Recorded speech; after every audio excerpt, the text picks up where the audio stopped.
So hi guys, for this video guys nga nagwork diri sa Saudi, basin makatabang ni siya sa mga naggamit og Stacey Pay nga naglisod og send sa bisan asa na country guys, pwede siya mag-send diri sa Stacey Pay. Pareha lang yapon ni sa Pinas na GCash ng kalendar kay Stacey Pay ang pangalan. Tapos ipakita lang nako kay karon ra mo ko siya nabalaan, so share lang po nako ma dili jud ko vlogger or unsa ni ina-share lang nako nga nako yung nakatunan tong adlaw. So i-click na to ang STC Pay guys. Tapos gusto ko mag-transfer sa akong ate nga nasa Japan, so international transfer ang akong i-click.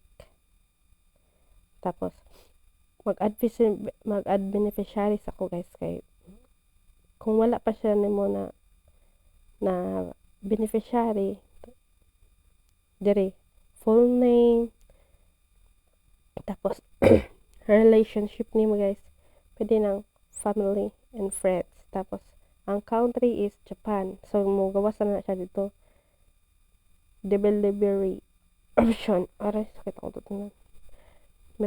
Tapos bank transfer, tapos bank name, ang kaate na bank name is Kiyo.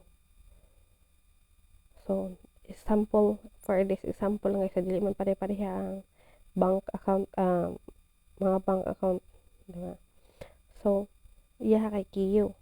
Tapos guys, kung kanang BIC, dito mo adto mo sa Google guys na i-search ninyo na kuan BIC code bank account dayon siya. Para kunwari akong gi-search is Kiyo BIC code, like that.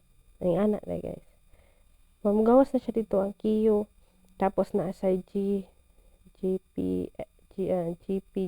TXS. Basta mauna siya ang murag code. Kay kung wala na siya, dili siya magpula siya.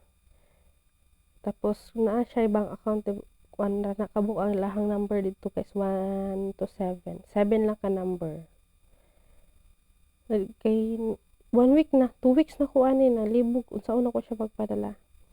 So, i-click lang nimo siya add beneficiary. So tapos nanaday mo tawag sa imuhang number nga confirm nimo ni nga ma-add beneficiary nimo ni siya. Tapos i-confirm lang nimo siya. So ma-add beneficiary na siya. Kay pag ang Stacey magod, pag dili di mo tumatubag ilang tawag, dili pa siya pwede. Tapos pwede po nimo siya calculate daan kung pila mo ipadala. Madabalaan po nimo siya dahil sa price estimator. Sa asan lugar guys, pwede nimo siya mapadala ang kwarta diri sa Stacey Pay. No need na kay bangko, moadto pa ka sa bangko para magpilap-pilap or something nga na mas dali siya diri So karon pa yung kabalo nga dako man ang kwarta.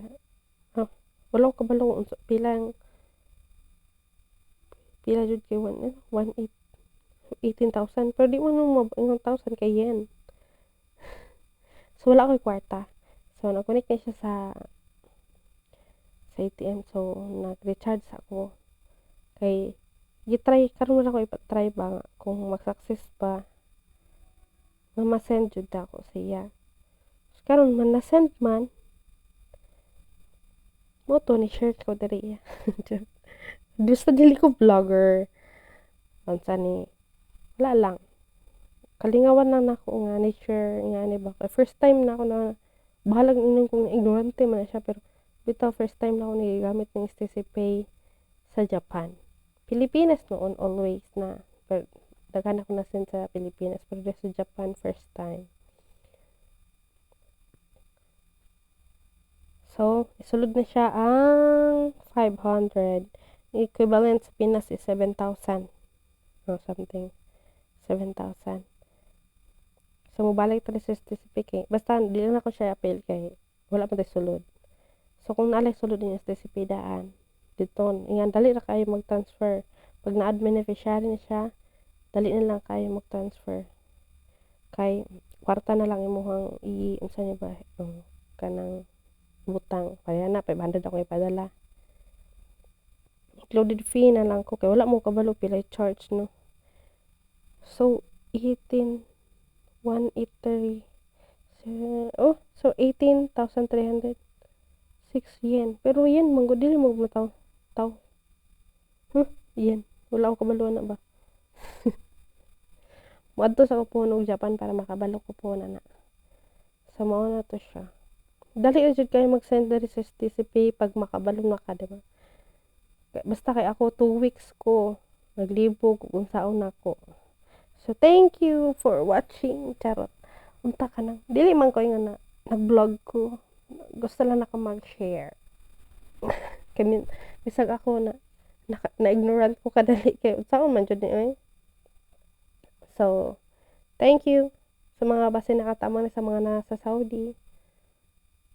Bisag asa na lugar pwede ninyo mapadalhan. Thank you. Bye.